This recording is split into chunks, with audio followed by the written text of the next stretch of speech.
What's good, guys? This is General DB. I put a video out yesterday kind of talking about my frustrations and issues with Star Wars Galaxy Heroes right now. I think these have been reflected by a lot of content creators and just by the general player base. In fact, it's not just us throwing our toys out the pram.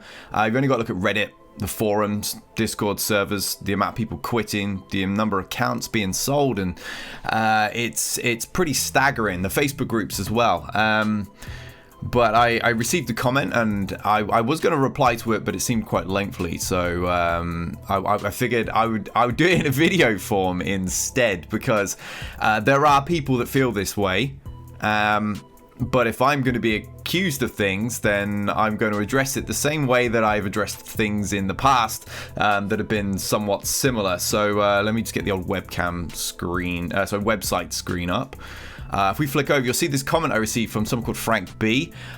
He said that basically he thinks I'm way off. He's been playing since launch and CG has always directed us. That was in regards to a comment where I said that I feel like they're essentially playing the game for us right now due to how extensive the farms are and things like that.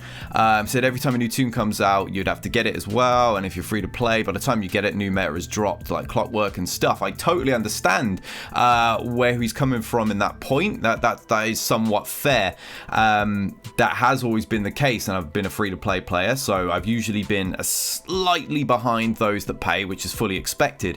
But I feel the point is somewhat missed here, because there is a real difference between farming 5-7-star rebels that you can have at a lowly gear, allowing you huge amounts of time to work on side projects and passion projects and things like that, and what we currently do now, which is like develop 15 characters of which 3 are any good and usable, to like relic 5 to 8.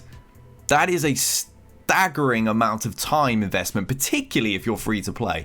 And you know, like before in the past, I'd be working towards Gas, for example, or Malik, and I could get there in a pretty good time, and I could also be working on something else at the same time. I would bring up other teams that I actually liked, and now I've been waiting to work on like the Rebel Fighters and the Mandalorians and things like that for months, absolutely months, and I can't even consider doing it because I'm having to gear Boba Fett to Relic 8, even though I can't use him really anywhere unless I want to throw him at a C team that I could have kind of just used him at gear 12 for. Like, having a Relic 8 seems pretty insane. Like, as I said in the last video, it wouldn't be an issue if reworks were happening and these characters were being brought in line with the power curve, offsetting that staggering investment and time investment that we're also having to put in, as well as monetary or just the resources if you're free to play. So yeah, I feel Frank had a point, and at the same time kind of missed mine. Hopefully that clears that up. Secondly, said the nerfs, I should blame myself and all other YouTubers for highlight broadcasting for views and money grab. For CG to see it, it's their job to make money. I don't really think this is remotely fair as a criticism towards content creators or anybody that's sharing these. You've got to factor in a lot of the skill-based content creators have quit. They're gone. These strategies and anti-meta counters aren't even really being found by me anymore either. I don't have a test account. I'm free to play. I don't have a lot of these characters geared to be able to do any testing. I sometimes have a theory and I'll throw it at somebody I know that's got a whale account, but really a lot of these are coming from just general players, and they're posted up on forums and Reddit servers and stuff to give people hope of actually still being able to play the game without spending, you know, $3,000 on the latest team to be able to relic them and actually build them up. I mean, $3,000 might be an exaggeration, but if they drop like 3 characters, for example, that are marquees that you have to 7-star and relic, it's probably not too far off. It's about what? It could be somewhere up in the region of $700 for a new character. So if you're doing 3, you have some terrible luck and you're way off on gear, that price can certainly rise. So I don't think it's really fair to completely blame content creators, particularly me, who hasn't covered any of this stuff in forever. it's just general players that are trying to figure this thing out, and the blame should really fall on Capital Games here, because they're supposed to test this. They're supposed to test things in advance prior to release and factor in results and in-game behavior towards future plans and game health, and they're not doing that. They don't do that. They literally create a monster, release it without any cares for the consequences. So you spend and you cash in on the character, and then several months later they just take that away because now it doesn't fit the new monster they want to release. So yeah, I don't really think that was a particularly fair criticism whatsoever, and it comes down to the testing pool. You got to factor in that CG had the skill-based creators like myself and Warrior and Skeltorix and several others. Like, so many people have quit. Like, names are escaping me now. They had us all to do that testing and point out these problems before. I pointed out several problems in past releases. Some they fixed, others they just totally ignored and released them anyway, and then fixed them at a later date. But they got rid of us. They suppose they have a beta program now, but it doesn't seem like anything ever gets tested. So how many things get released with bugs these days and stuff? So I'm not really sure that beta program is being used, or if it is, I don't think they really have enough of the right people there. They've probably got some quality people, and they're probably just being ignored like I was. I pointed out several issues with Padme, for example, and they were never fixed until they publicly released it. And Reddit went nuts about something. I forget what it was at this point. Then they fixed it like it was a new problem, in spite of the fact I had previously showed you guys the evidence that I had already addressed this prior to release, and was not responded to. So I really think a lot of these problems could be avoided if they were just factoring in game health rather than panic grabbing cash. And lastly, the game is old and they're clearly at loss to which direction to take in. I fully agree with you, Frank. I think that is exactly the case. They've probably got pressures from other factors within EA or Lucas or whoever is above them kind of dictating what they've got to do and how much money they have to make this month. I totally get that. It's not all entirely on Capital Games. I've never said that. It's just the game's general direction and health I've really trying to address. And as for fleets, many people cried how stale fleet is. I assume you meant stale and not stall. So they put in a shiny ship and everyone is crying like a baby. Be careful what you wish for. Again, yes, you have a point, and you also totally missed the point.